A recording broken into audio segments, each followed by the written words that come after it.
had. That would have been great.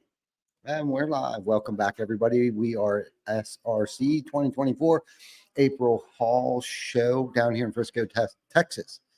I'm with my great friend Eric Oberembt. Nope. Oberembt. Nope. There's Eric, no U in it. Eric Oberembt. Oberembt. Yep. Now say it all together. Oberembt. Oberembt. Oberembt. Oberembt. Yeah. Who gives a fuck? Yeah. Eric O. My friend Eric O. Did I ever tell you the story? Because everybody called me Eric O. I think you did. I did. But let's hear it again. I was in college and my license plate said Eric O. My grandpa got me a license plate, personalized plate that said Eric O. And I had like a bunch of guys that I hung out with, and they only knew me as Eric O for like 2 or 3 years, the 2 or 3 years I was in college. And one of them came up to me when they found out my name was Oberembt. And he was like, I thought your last name was O. And I'm like, you thought I was fucking Chinese? Like what? And he literally did. He was like, yeah, I just thought your name was O. I'm like, that's wild. You're an idiot. Yeah. But anyway, yeah. Because I look fairly Asian. It's very, I don't know why it's difficult. I don't know if it's. Because it's exactly how it's spelled. Okay. Well, like yeah. So why would it be so difficult? I don't know. Yeah. But yeah. Well, I think one of Mike Goldenstein's I fucked that up for years New too. Year's resolution was to get your name accurate. Oh, well, that'll never happen. Yeah. So I think I'm going to make that one of mine in the top 20. Yeah. I definitely wouldn't go top 5. No, probably top 20. You know, because considering the fact that I do consider you a close friend, so I should figure out how to pronounce your last name. I won't be hurt if you don't, though. No doubt. Thank you for that. Thank you for being understanding and loving. So let's talk about let's dig deeper a little bit on the panel that we were on. And what some of the things, the takeaways, or what more that you wanted to probably talk about and didn't have time to talk about. Sure. Because there was 4 or 5 or 6 of us up there, and we do this because we want to pour into other people. And I know that's why I was sitting there, and I know that's why you were sitting there. So here's an opportunity for you to maybe elaborate more on, maybe a question or thoughts that you had when you were up there. The one thing that I was probably going to dig into is when culture started getting talked about, because I think that people get a little too tied up into what is up on their fucking wall, right? But they don't actually do any of those things. And it was why I started our group, right? It's why I started Culture Movement, because I was like, I think that people are missing the point on that, and they throw some shit up on the wall. But are you actually hiring and firing based off of those things? And it's something I'm going to talk about tomorrow. That recently happened to me in my company was I had made a promise to everybody in my organization that I would not allow negative and or toxic people to stay in the organization, because I know what it does to the group, right? I know what it does to the team. I know what it does to the family, whatever you want to call your company. I know what it does. And I had somebody on staff for quite a while that was negative and was toxic, and people walked on fucking eggshells around him for a couple of years. And I didn't do anything because out of fear, because of the unique skill set that he had. Right. And I kept them around, and I kept them around too long. And literally what got me was I was scrolling and I saw some fucking video, right? Some quick little reel that, and I don't even remember what it said, but I remember that it triggered me to go, oh my God, I broke my promise. Right. And I took that reel and I shared it in our company group chat. And I said, I promise to do this, right, and get rid of toxicity. And I had to then go make that decision that I'd been fearful about. And literally once it was done, everybody was like, thank you. Right. Yeah. And I think that's one thing that defines your culture, right? Is if you make a promise and you say, this is what we hire and fire on, and just because somebody might be really good at something, or they might be succeeded, or maybe they're selling a lot or whatever, are you holding them to the same standard that you said you're holding everybody to when you hire them, right? You're supposed to have set that expectation when you brought them in. Are you holding them to that standard later, regardless of what they're producing? And if you're not, then you're not upholding your end of the deal, and then you're going to lose people, and it's going to be because you lost that culture. For sure, man. And a lot of people don't talk enough about that. And as vulnerable as you were about that. I think if anyone who's been in business long enough has experienced something like that, and I know I'm guilty of that too, and a whole lot of things went through my mind when you were talking. Our leadership is only as good as what we tolerate, right? Because all eyes are on you at all times. How is he going to react to this? How is he going to respond to this? Is he going to let this slide? Well, now you're setting the tempo. Well, they let so and so get away with this. Why can't I get away with this? So that's one thing there. So that's one thing that I keep in mind, that all eyes are on me. And that's, and if you hire and fire based upon those things, that's your loophole. Right. It's that simple. Bring them into your office. Like, there it is. Fucking told you. Yep. Yeah. You put me in the position. Yeah. And all eyes are on me, and I'm a man of my word. So I'm sorry. And we're obviously going to have conversations before that, right? Yeah, like we're going to bring them in and be like, hey, remember this? Like, can we adjust so that we're following, like you agreed to these standards when you were hired? You give them you don't just shit can people right away, right? Like, at least I don't. I probably hang on to people too long. Me too. Right. 100%. Yeah. But I don't want to change too much. Right. Right. But I have to hold myself accountable just as much as I'm holding other people accountable. Absolutely. Absolutely. And I don't think enough people understand the importance of a culture. Okay. Yeah. You can have the best systems, the best processes, the best technology. Does not matter. Means nothing if your culture is shit. Right. Okay. You can delete your systems, your processes, your technologies, and have an awesome culture and won't need any of those things, because whether you know it or not, whether you had a system or process in place or in writing or documented, by default, you'll have a system and a process put in place. It just happens. With a culture being in place, a good culture, you can get through anything. Your team's rowing all in the same direction. It's a family-oriented atmosphere. If that's the culture you want. Yeah. So what I was gonna jump in and say before I forget it. Yeah, go for it. Is that I think that it needs to be a consistent culture, right? Because something that I talk about, that I'll be talking about tomorrow, is I don't think this will be sustainable, right? But like, you might have a culture of fucking partying and doing blow and drinking every night and right, whatever, right? Like, that might be your culture. I know a few companies that is their culture, right? As long as you're not pretending to be somebody else, to be something else, right? And if that's your culture and then that's what is attracted to you, again, you're probably going to fail if that's what your culture is.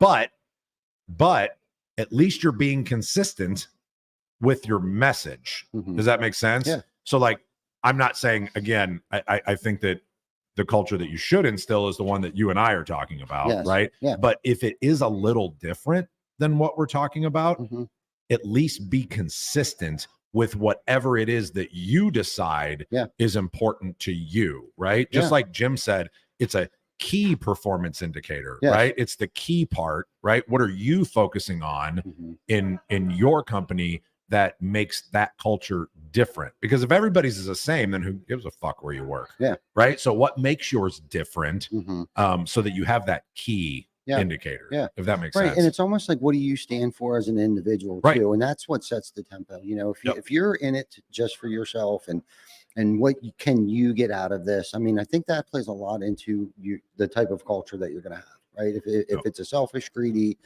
those are the type of people that you're going to attract. But if it's caring, loving, growing, exceeding, personable, you know what I mean? Because we run it as like, if your personal life is in shambles, your professional life is probably in shambles. Usually there is no business problems or professional problems. It's personal problems that people bring that bring it to work. So if you can identify that, and if somebody, key performance indicators, if somebody usually succeeds very well, high performer, they're off for a week, they're off for 2 weeks. And if you're that guy that can identify that, notice things, and not go after them like, hey, you're screwing up, cursing them out, all these things. Yeah. But if you approach it in a way, and this is something I had to work on, because I'm like, I'm moving 100 miles an hour. Everybody needs to be moving 100 miles an hour. Yeah. That's a whole nother conversation that we could have.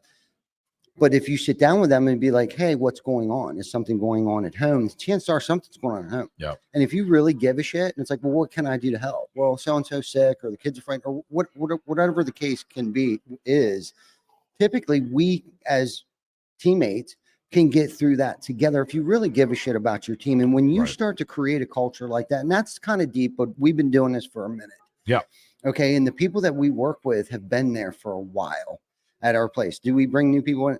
Of course we do. But we have very little turnover. I'll probably get home and 5 people every quit. time I say that. Yeah, I come home, I'm like 3 people quit. Oh, fuck. Yeah, right. but it doesn't really scare me because we have stacks of applications that people want to come work for us because of our culture. Right. And it's because of the community involvement. It's because of the way that we treat each other, not the way that I treat people. It's the way that they're being handled and the way that they're being led when I'm not there. Right. What has made me a good leader? It's the things that's going on when I'm not there, not just necessarily when I'm there. Because you can only impact 5, 6, 7 people directly, right? So you have to make sure that you're impacting those 5, 6, 7 people appropriately so that they understand that they need to be impacting the 6, 7 people that are underneath them in the exact same manner that you're impacting them, so that it continues to trickle down all the way to the guy cleaning up the fucking yard with a rake. Exactly. And that's true impact. Correct. That really is. And that's what leadership is about. Yep. We touched on that just briefly up on that panel up there, but leadership is about creating other leaders and helping people get where they want to be and help them succeed. Really giving a shit about that, because it's a win-win. It's a win-win for them. It's a win-win for the organization, and it's a win-win. And what I mean by organization, and we talk about this all the time, you are so good at your job that this individual has a job. Because you're here doing what you're doing, they have a job today. And it's like this trickle down effect. The phone rings, the girl that answers the phone sets the appointment, salesperson goes out, they're so good at their job, they help a homeowner out.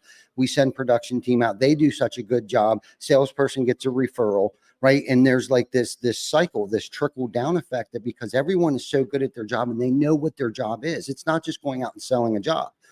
You know what I mean? I'm going out here to sell this job.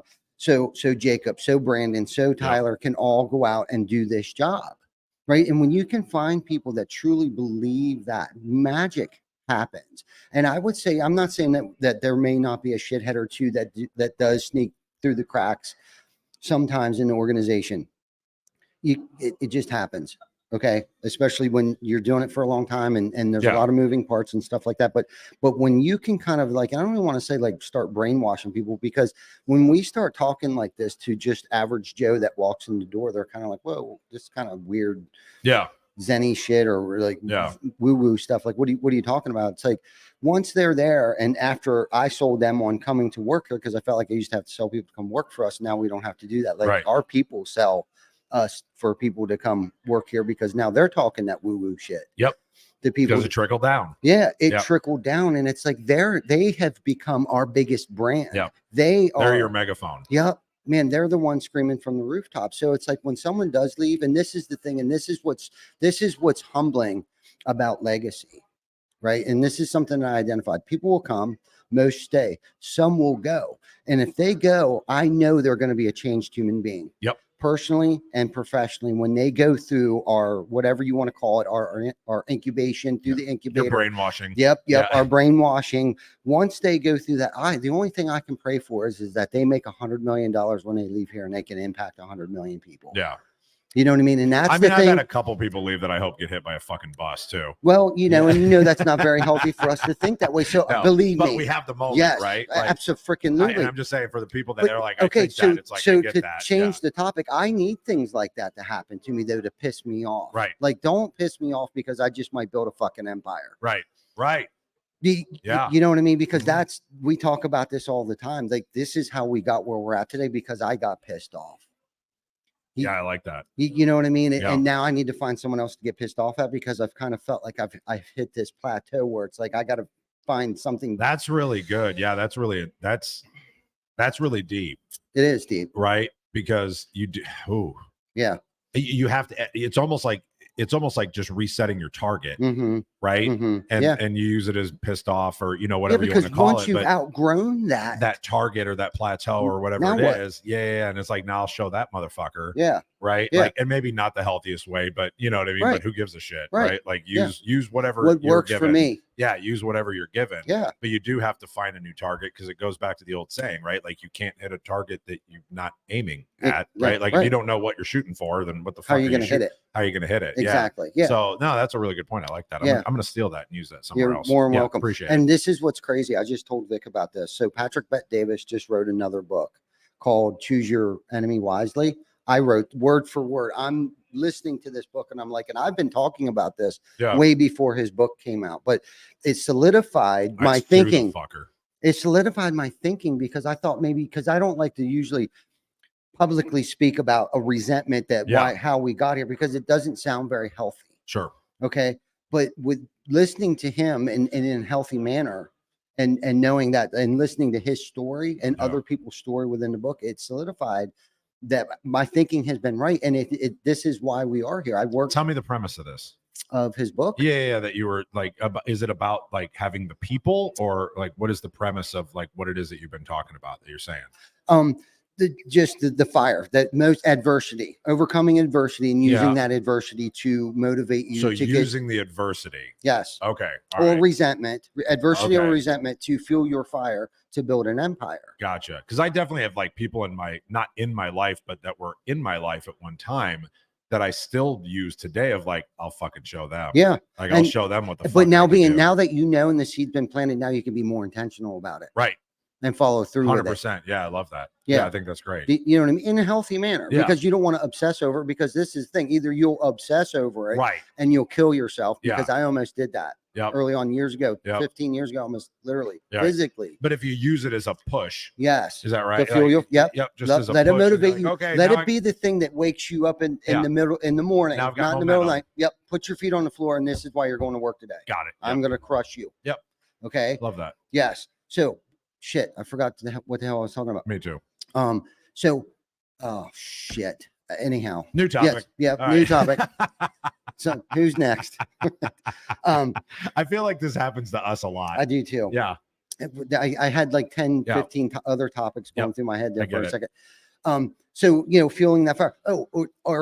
And other people, when something happens, a resentment, they shut down, or adversity, they shut down. If this happened to you, you would act like this too.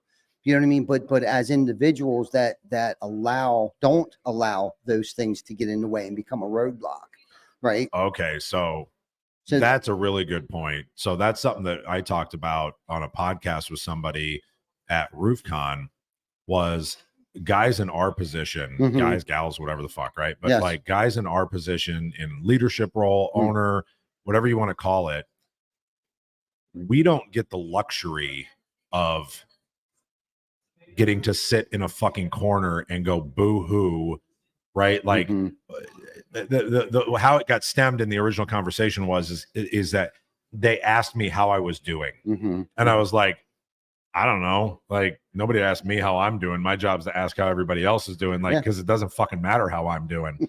I got shit that has to get done, and I have other people that are impacted if I don't get that shit done.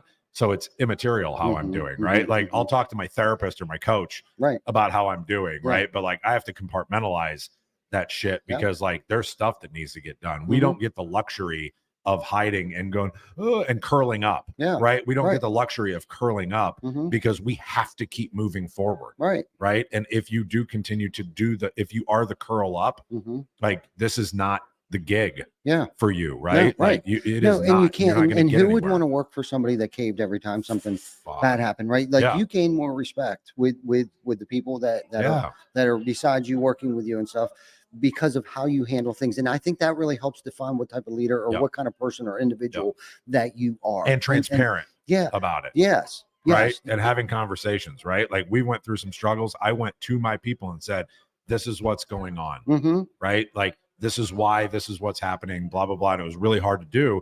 And I had them come back and they're like, thank you. Thank you for talking to me about, like, now I understand why you react this way when this happens. Yes. And if you wouldn't have had this conversation with me, then I would have never known. And I just thought you were a cocksucker. Yes. And you gain more trust. Gain more trust. By being personable and transparent and vulnerable. Vulnerability is one of the biggest things when it comes to leadership, being vulnerable. And finding the line of where it's okay and where it's not. Yes, totally. Right? Because there's a line. Because there's some shit we can't fucking talk about. No, absolutely not. Because then they think it's acceptable for their behavior. Or they start freaking out. Yes. Right? Because the same thing, like you can't talk to your wife about certain things sometimes. I did a whole fucking episode on that with Daniel. Right? Is like some stuff you have to keep to yourself because like if I get them, it kind of goes back to like a step 9, right? Like can't do it if it's going to harm that you or others, right? Like, and if it's going to harm others, like I better keep that shit and work through it on my own and do what it is I need to do so we can get through the other side. 100%. Right. And so it's finding that line and that balance of like, where is that line? Do I jump over it here? Or maybe I stay on this side of it, stay in the shallow end. Yes, for sure. No, I 100% agree. And watching what you say at times. Okay. Don't talk about other teammates to other teammates. That's something I learned, because last thing I want anybody to think is that I gossip. Right. And the one thing that I've really been trying to be intentional about working on is creating like not what's the opposite of a rumor? What's the opposite of a rumor? Fact. Okay, there you go. So I read this, I don't know, a couple years ago. I would much rather, and I've been working on this, like saying something good about an individual to somebody else until it gets back to me. Oh. You understand what I'm saying? I do. That's why I was trying to figure out like what's the opposite. So what I've been trying to practice is saying something really good about Vic to Glenn. Is that hard to say something good about Vic? Yeah. Yes. Yeah. Okay. Yeah. Nice. At times, or vice versa. But you know what I mean? Until it gets back around, I've caught myself, and we've had these conversations and with Glenn and Vic being here, and Gio not so much because he's not in those real heavy, hard, conversations that we have to have sometimes, is that I have to clarify, like, this is solution talk right now. Right. We're talking about a solution. There's an issue. So we're going to talk about a solution. Sometimes that's about an individual, because we don't like gossip. Yep. Like if you're going to say something, go over here. Don't go tell them. You hold them accountable. I want to dig back into this telephone idea, basically, that you're doing, like playing telephone. Yeah. So you will say something good about somebody. So let's say hypothetically, even though it's really hard, you say something nice about Vic. Yeah. But not to Vic. Right. To somebody else. Yes. And then wait and see how long it takes to come back to you from somebody else in the company. Yes. Correct? Yes. Interesting. Yeah. So it's kind of, and they don't even know we're doing it. It's all they don't even know we're doing fucking do now. They do now. Yeah, I mean, but it's also like an experiment. Yeah, to find out how gossipy these fuckers are. Right. Yeah, in a good way. Well, what you learn is there's certain people that you can't tell anything to, but then that's the person that if you want everyone to know something, you tell them. Yeah. So if something's being launched, I go to this person right here because I know every time they can hear it. Yeah, it's just like the small town you live in. You're like, well, you want the small town to know? Tell Bob. That was literally my old neighbor, and fucking Bob told everybody everything, right? So it's like, we love Bob, but we couldn't tell Bob shit. Listen, unless the rest of the lake knew. It's hard when you're seriously trying to be intentional about not talking negatively about other people. Yeah, you have no idea how often you actually do it. Yeah, I mean, like, just us talking about it, like I know that I'm not perfect at that. Right. Yeah. We'll try to stop doing it, and especially to whom. Yeah. To whom you may have to speak to about somebody else. Yeah. Be cautious on who you do that with. Yeah, that's really good. You know what I mean? And again, that's just from experience, because I am a poor leader at times. Yeah. You know what I mean? But I realize the havoc that I've created. Like I'm the only one that can fuck this up. Yeah. Really. The only good leaders are the ones that know when they're being bad leaders, though. Yes. Right. Yeah. Right. Like being self-aware enough to identify 100%. Hey, I've fucked that up. As soon as I've said something before, fuck, why did I say that to that person? Because now when they walk out the room, what's to keep them from thinking that I don't talk shit about them? And it's not going to be, hey, don't say anything. Yeah. Right. Because that doesn't work. Right. Right. And Glenn's laughing because he knows, because he's my right hand man. Yeah. So, and so is Vic. But when it comes to the production side of things, my operation, Glenn's my guy. And I sometimes want to be careful on the things I do say to him, because God forbid, I don't want him to walk out that room thinking that I might, that's why we clarify this is solution time. Right. This is solution time. That's why you're in this room with me right now. Right. I need to talk to you about something. Yeah, I like that. That's good. Yeah. That's really good. Yeah. I just thought I'd I'm gonna bring take that. some of that shit. Yeah, go for it, dude. Thank I you. mean, and again, when you master that craft, bring back to me what you've learned from it, so Yeah. then we can expand on that shit. Deal. All right. Deal. Love that. So what else do you want to talk about? What Throw else that was shit going on me? on? This ain't my show today. I don't know. I brought up the culture thing, so you're next. Okay. I could talk about, well, we talked about leadership too. Yeah. Daniel Zavatny reached out to me and wants me to be a guest author in his book. What's the book about? Leadership is the topic he wants me to talk on. And I thought, out of all the people that he could have chosen, what a freaking honor. Yeah. Like, seriously, Was he drinking? He must have been. Like, seriously. Yeah. Like on a 3-day bender, hallucinating shit. That's pretty cool, man. Yeah. I've definitely never had anybody to ask me that. No. So I'm a little jealous. I'm gonna put a little fucking fire in my belly now, and like I'm gonna put it out there. That your butt hurt. That I'm a little fucking butt hurt. Yeah, like I need to write. Well, I do get the option to choose someone else too. Oh, like if I had any suggestions on anyone else that could be in the book, I wouldn't choose me. You're not going to do it now. Oh, now that you know. Yeah, it's kind of like the whole thing I had with Paul, where Paul would never go write a book. Dude, how I about wrote this? my book, and then he wouldn't write it. Like, I wrote it first. So we were talking about me writing a book, and I was going to wait till after we do this and kind of use that as a launch pad. How about if you and I write a book together? Ooh, co-author. Yeah. Ooh, I don't hate that. My first book. That's what we're gonna call your it. Second book? Sure. My first book. My crazy ass thoughts. It'll be yeah, because my first 2 books are just about roofing. No, that's fucking this dumb. is like the shit that we're talking about right now stuff. Yeah. And I would do that. Yeah, are you down? You want to? I would do that. Like by the end of the year, like I want it completed. Yeah. So would we do like, ooh, this is fun. We'll strategize and everybody will have to fucking watch it. Yeah. So like, are you thinking we do like Ty chapter, Eric chapter, and then go back and forth, or have chapters with point, counterpoint, or agreeance? You know what I'm saying? Let's think about the Audible. Let's think about how the Audible would go. Right. Ooh. So would it be us talking to each other? Maybe a little bit, like where you would actually finish my sentence. That sounds gay, but yeah, I like that. I liked it up until the gay part. I forgot a quote I used to use back in the day was, "It's not gay if you don't push back." So yeah, so we can throw that out there. It's your show. Okay. Yes, and it's live. I'm in. Yeah, and it's live. Oh yeah, wow. Thank God we're in Texas. You know how many times like I've been on this show and he keeps asking me back, knowing what could happen. I know. No, I love this idea. I'm in. Yeah, I mean, if we really think about it, sit down and collect some thoughts. And so here's an idea. This is because this is what I was going to do originally when I was going to start writing something. It was going to be leadership principles based off of the 12 steps. Right on. Right. I thought about that too. Yeah, and because that's how we run our organization. Exactly. And so that would be a good premise. Okay. For like how we could structure it. Okay. Basically, because I mean, at least we have that knowledge. A lot of it. Right. Yeah. Yeah. I love that idea. I'm in. Okay. Yeah. Okay. I'm in. Good stuff. So we're setting a deadline that it's done by the end of 2024. Yes, but like, when are we going to get together? Written. So we got to get together at least a couple times a month to talk about it via Zoom or whatever that might be. So, and set a date for that. Yep.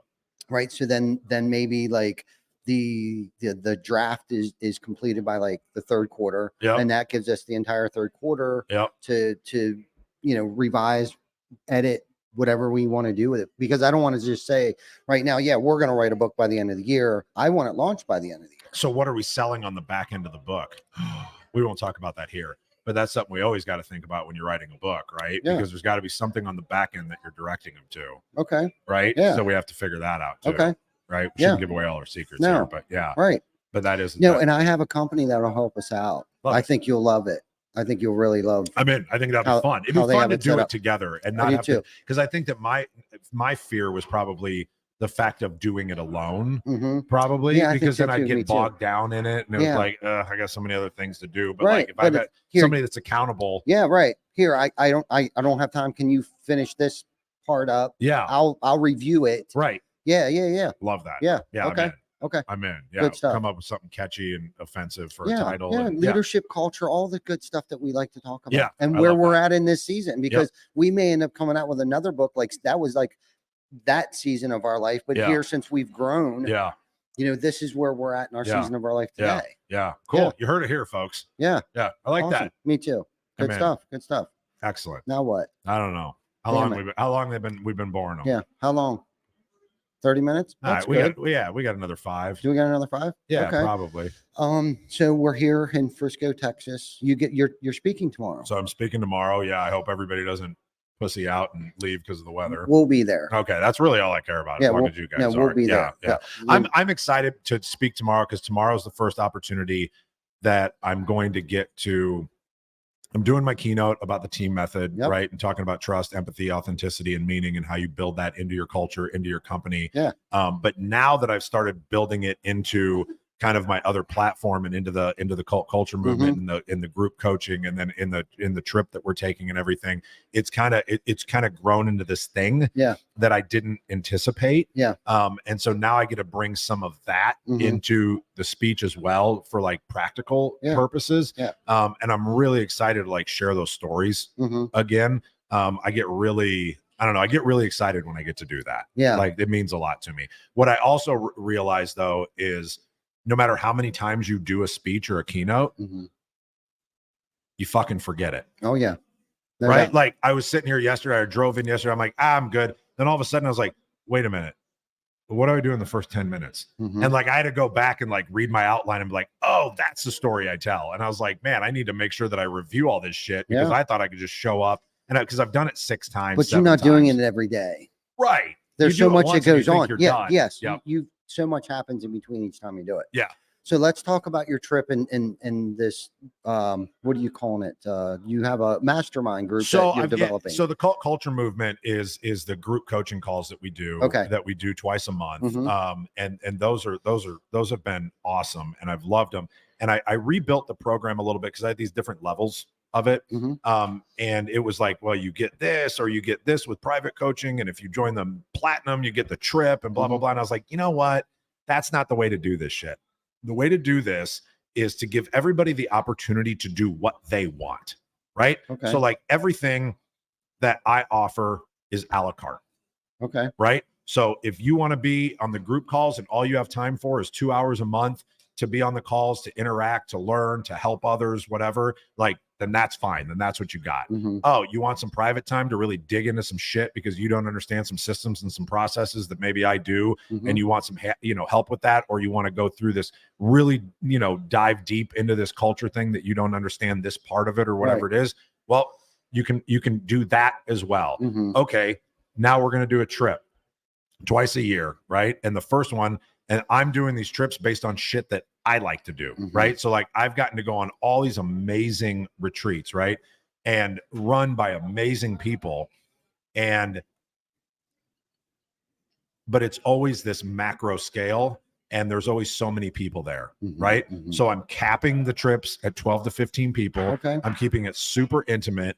It's not about a bunch of speakers and whiteboarding and fucking coming up with shit for next year, right? It's about a group of men, and yes, it's men only, so that men can be vulnerable, have conversations with other men about stuff and not feel judged by anybody else, right? And they can sit and just be, right? And then go do some cool shit. So we're going to go scuba diving, and we're going to go find some sharks, and we're going to do some awesome stuff in Grand Cayman this year in April. I think I've only got like 4 spots left. We filled like 7 or 8. But we're not letting in just everybody. And I felt bad about that because I put applications out. And if you're watching and you filled out an application and I didn't call you, I'm sorry. Right. Yeah. But there's just there's well, don't feel bad because you didn't call me. That's bullshit. I did fucking call you. You did? You turned me down 3 fucking times. Bullshit. Bullshit. I was just sitting there thinking this motherfucker didn't even invite you. Yes, I did. I fucking texted you 2 or 3 times, and I'm like, yeah, you're probably too busy to want to come on this trip. Phone. I said, and you were like, yeah, no, I'm in. And I was like, you probably don't want to pay to fucking go anywhere. And you were like, yeah, no, I don't want to do that. Was I sleeping in a blackout or something? Dude, I'll go back. I've got the text. Okay. I 100%. You were like this. I'm not going to lie. You were the second person I texted. No way. Yeah. Fact. No way. Yeah. No way. I was kind of hurt, to be honest. Really? Yes. A little bit. I'm waiting for you to invite me. I might have motherfucked you under my breath a couple of times. Was that actually my phone? Shit, yeah. Nathan turned me down because he's scared of the fucking water. Okay. Listen, I'm going, whether you invite me or not. Are you scared of the water? No. Are you certified to scuba dive? No. Can you get that done before we I don't go? even know how to swim, but I'll go. Oh, fuck me in the ass. Do you really not know how to swim? A little bit. I can doggy paddle. Can you get you have to get certified to dive? When's the trip? April. It only takes 2 weeks to get certified to dive. I'll get certified. You just find a dive shop in your area. You go to the book work and the pool work. Okay. And then my brother-in-law in Grand Cayman will certify you once you're there with the open water. I'm in. Really? Yeah. Perfect. We got 3 spots left now. I'm in. Okay. I really didn't think you wanted to, and I felt really bad because I didn't think you wanted to go. No, I think it would be great. I love the water. I've never been to Grand Cayman. It's awesome. So yeah, awesome. I'm in. April 22nd to the 26th. Okay. So somebody write that down in his calendar because he'll forget it as soon as we get done with the show. I totally would. Yeah. Well, that makes me happy because like it's going to be the whole purpose of it, just to close out with the question that you asked about it, is that I just want to facilitate guys that don't like we pour into people all the time, right? So like Mike Claudio's coming, Adam Bensman's coming, like we've got all these guys coming that pour into people all the time and they never get to just fucking be. Right. And it doesn't mean that I'm not going to like try and lead some exercises of like getting guys to talk and be vulnerable and, you know, do some trust exercises and some empathy exercises and whatever, but it's going to be like natural and organic. Right. Love that. So that we're not like I said, we're not whiteboarding and like, we're not teaching, right? We're having these great conversations that at the end of the trip, it's like, holy shit, maybe I made this relationship with this guy. Right. Yeah. But that wasn't the intention going in. The intention was to just be with these people that are high level dudes that give a shit about other dudes. Yeah. So we could be there. Right. So like I got an 11-bedroom mansion on the ocean in Grand Cayman. I got a private chef and I've got a dive boat chartered for 3 days. I'm in. It's going to be awesome. Yeah. And now I'm super happy because you're coming. Yeah. So fuck. 100%. Deal. Yeah. This trip was worth it so that I could have you tell me that you really thought I didn't invite you. I really didn't think you did. I thought you asked me to come on a call one time and maybe I misunderstood. I didn't have time that day, whatever day that was. I mean, I'm sure I did that too. But I definitely asked you for the trip. But if I didn't, I apologize. That's okay. But I know that I was pissed off at you. Were you? No. I'm glad that we were both mad at each other. We're like a couple of women. We fucking were both fucking probably a little sad at the other one because you thought I didn't invite you. I thought that I did, and you didn't respond to me, and that made me sad. Yeah. So I didn't even respond to you. When I get off, I'm digging through my phone here. Yeah. And maybe I phrased it wrong. To your point, you know, right? I thought a phone. I thought you wanted me to get on a call. And I probably did with you guys, but I know that I mentioned the trip. Maybe you did. I know that I mentioned because sometimes I'm on the fly and I'm kind of just like I do that too. You know what I mean? So it was totally because we didn't actually speak. Talk about it. No, it was just texting. Yeah, for sure. And I always take text out of text. Yes, I do the same thing. Yeah, so, yeah. Well, I'm super happy. So everybody heard it here. Ty's going to learn how to scuba dive. I will. Yeah, I will literally look up the dive shop for you in your area. I had to do that for Bensman. Really? Yeah, he had no idea. He's like, where do I get certified? I'm pretty sure there's a place in New York that'll do it. I'm sure. I know there is. And so literally all you have to do is call them up and say, I need to do the book work and the pool work for open water. Okay. And you do the book work and the pool work so you learn how to be buoyant. Okay. Right? Yeah. And then when you come down to Cayman, my brother-in-law will do your checkout. What's your brother-in-law's name? George. You met George. I know. Yeah, George. Yeah. He might not actually do it, but his staff will. No, I look forward to seeing George. Yeah, he's great. That even makes it better. I forgot that you met George. Because George came to RoofCon. Oh yeah, that's hilarious. Yeah, it's gonna be awesome. Yeah. So and his buddy Ernie's gonna be our private chef. Yeah, like he's amazing. Yeah, and they got a new boat last year, like this big ass boat, so we can fit 15 people on it and shit. Okay, and, so now there's 13 people and you're trying to fill 2 more slots. No, so I think we've got. I was originally going to cap it at 11, but we've got a few people coming that I can make bunk up together so that I can get to 15. I think I'm at 8. I think I'm at 8 or 9 right now. So like I'd like to get, not including me. So like I'd like to get to 12 to 14, 15 would be ideal. Because here's the other thing. I'm not making any money on this deal. I'm charging $5,000. Yeah. Right. $5,000 for a mansion in Cayman, a chartered boat, and a private chef. Right. Like I'm not making shit. So like I just want to break even on this thing. Right. Which is why I want to fill it out. And then hopefully it goes amazing. And the next one, like I'm charging more. Right. It sounds amazing. So can you send me like the application or whatever? You don't need an application. You're in. You just Okay. need to send me $5,000. Okay. Yeah. I can so do that. you're in. Okay. Yeah. Okay. But for people watching and listening, Yes. like that's kind of that's the Okay. deal. So Good. yeah, it's more about honestly, it's more about like recommendations of people now. Okay. We're kind of at the point where like I'm not gonna just take some rando that we don't know. Yeah, someone, like it's like if yeah. Ty's got a guy that you're like, dude, I think this guy, like that guy that fucking hates me, that's your best friend. Eric. Oh, he would be great. Brewer. That guy fucking hates me. He called him out on his Oh shit boy, he time. motherfucked me.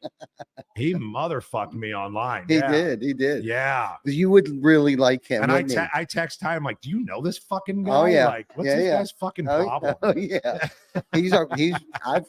We've worked for him for over 15 years. He's like, you'd really like him. I'm like, I don't fucking think I would. I'm like, fuck this guy. No, you guys would hit it off. Yeah, good. he didn't like my language. No, and I think he's trying to make that turn. And has been on that journey for a minute. Worry about himself. Right. Well, and again, I'm really surprised to see him call you out. It just, you know how it is. Sometimes we're in those moods. Yeah. And he must have been in that mood that day where it was like, when I get in those moods, what I've learned that I have to do is I have to type it out. Right. Yes. I type it out and I'm like, you motherfucker. And I go in there and I do it. Then I screenshot it and I send it to a friend so I can get a laugh.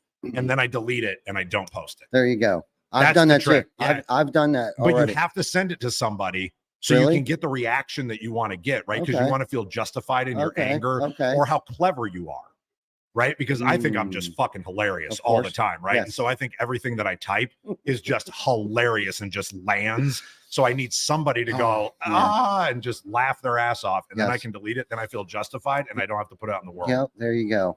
Decompress. So that alone, that little tip for everybody was worth the show. It totally was. You're welcome. You're 30 minutes on your way to work tomorrow morning when you're listening to this. You got to listen to it the whole way to the end. Whole way to get that. That one's free. Yeah, that was good. That was good. So I put my foot in my mouth one time. There was this. I posted something, and I saw that somebody laughed. And they put the little laughy emoji just in the corner, not in the comments or anything like that. Yep. And I put them on blast right in the thread. Did they respond? Oh yeah. and a couple of their little asshole buddies, but then all my little asshole buddies chimed in too. And it was kind of like this thing back and forth. And I left it there. I didn't even delete it. Really? No, I didn't give a shit. Trolls are fun once you start, like, people start paying attention to you. Yeah. Right. And you start getting trolls. Like they made me really, really angry. And so now we get a lot of not a lot, like I'm not that fucking important, but I'll get nasty YouTube comments all the time. For sure. And so I have a stock response now. And every time somebody says something shitty, I just respond and go, thanks for listening. And that's it. Yeah. And I just leave it there. And then nothing ever comes of it. And I'm like, that's just who they are. Yeah. Right. Like they're so sad in their life and they're so beaten down. They probably got some fucking old lady that just chastises them all goddamn day. Just right. Miserable. They're just miserable pricks. And like, this is the only thing that gets them going. Right. It's like all they fucking have. Yeah. And like, they're trying to stir your pot. They're trying to get a reaction out of you is what they're trying to do. And with that response back, how can they fire back? What are they going to say? And that pisses them off. I'm not listening, asshole. Well, obviously you did because you commented. Right. Like, so how can you respond to that? Respond to it because like I responded 3 times in one answer. Yeah. 100%. Yeah, no, that's good. Yeah, it's fun. That's good. That pisses them off more. You're getting the last laugh. It's always YouTube. Yeah, I heard that. For some reason, we haven't got one yet, but now we probably will. Well, they're fun. They are. But here's the thing, though. It also fucking jumps in the algorithm, so you get more watches. And I said, I commented on. I made a comment to somebody that posted something like that, and thank you for boosting our algorithm. Yes, and they never responded back. No, I'm going to start using that one next too. Is thank you for boosting our algorithm, so more people will watch. Right.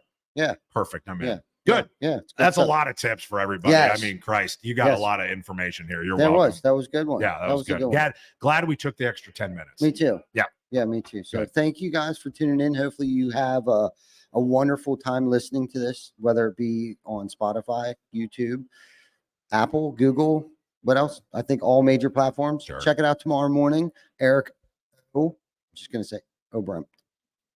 Damn it. It felt like I like the. You have to throw a U in because of where you live, right? That's why it's always a U, but there's no U in it. You're too fast. Eric O. Yep, there you go. Eric O. Eric O, everybody. Check him out. erico.com. That's not true. Thanks, Ty. Appreciate you. Thank you. Have a good one, guys.